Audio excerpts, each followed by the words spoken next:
The BT Paralympic World Cup is the largest annual disability sport competition in the world. It's held in the city of Manchester each May. In 2009, I was lucky enough to be asked to help with the photography and video for BT, the event sponsors. Here's what happened during the week. Even before the competition started, BT wanted promotional footage of one of their ambassadors, Oscar Pistorius, the South African sprinter, also known as the Blade Runner.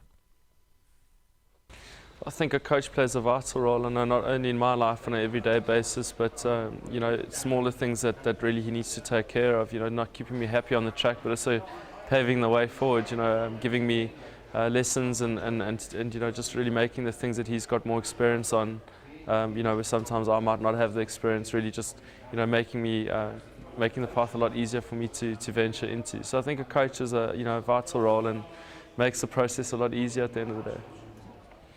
I think one of the most important attributes of being a coach is definitely patience. One of the reasons why you have a coach is to teach you how to do something, and obviously you're not always going to get it right the first time. And also to be stern, I think. It's very easy, I think, for a coach to kind of take the passive role, and once he's given an instruction for after it, once it hasn't been delivered properly, to kind of let it slide. But to have patience and to re-inquire onto some of the things and ask why they haven't been done properly, or to push the person that they're coaching to do a better job. I think that takes a lot of patience and a lot of dedication. I think one of the things that could easily very quickly go wrong is miscommunication. An athlete is at a bit of a crossroads. Either when you're tired or fatigued, or where you feel like you're not getting the proper sessions in that you need.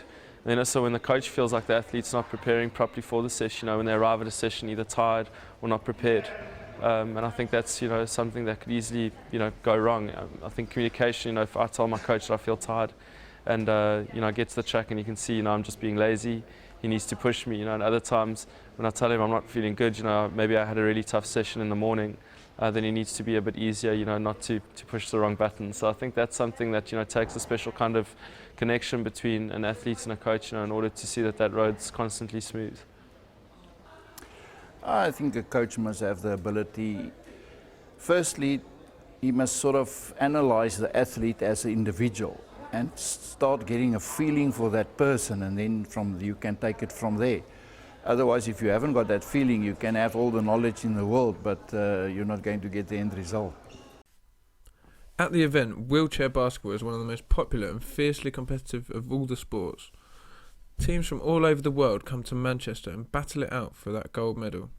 Australia triumphed in the men's competition, and the women's gold went to the Netherlands. My name's Mike Shaft. I'm the commentator for the BT Paralympic World Cup 2009. In fact, I've done all the Paralympics that there's been. This is number 5, and I started at number 1, and here we are at number 5, and it's a great event. The best thing about my job as a commentator, besides getting paid? Now listen, I've got to say this, right? To come to something like this, see the event, see all the excitement going on. Great Britain are playing on the floor now. It is absolutely sensational. And then getting a check at the end of it is very, very helpful. But the beauty of it is I love sport. I love every type of sport. I love football. I love basketball, the running game as we call it compared to this. And I love high quality sport. And for people who haven't been to a wheelchair basketball game, you may think you know what it's about. You don't. You won't know what it's about until you sit about 15 feet away from these guys and see the skill. And I mentioned this in an interview yesterday. There's one guy who has no legs whatsoever, playing for the American team. He tipped over in his wheelchair, and I was thinking somebody would have to go and help him get up. He just flicked himself up. Absolutely unbelievable. And without a blink of an eye, was back involved in the game. That's what I love about wheelchair basketball.